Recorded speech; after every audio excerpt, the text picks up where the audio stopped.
الآن المتواجد على الجهة اليمنى من دفاع نادي اتلتيك بارادو. كرة طويلة سريعة خاطفة، التهديد والتسديد، الخطورة ما زالت.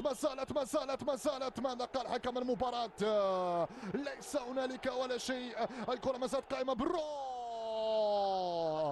يا سلام على هذه الكرة، يا سلام على بولبوينا وبنبوط يتدخل. ماذا هنالك اتصال من غرفة الفار. هل كانت هنالك لمس بالكرة باليد أم ماذا؟ بودربال يصفر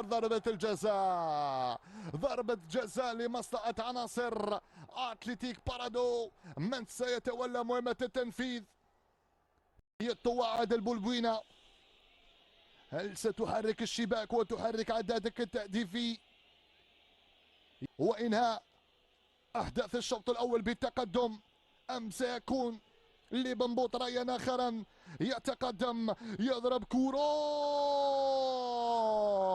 في المرمى في الشباك. أول أهداف المباراة عن طريق مستر جول. عادل بولبوينا يحرك شباك الاتحاد ويحتفل بطريقته الخاصة. يا سلام، في 1218 دقيقة سجلت 12 هدف يا عادل يا بولبوينا.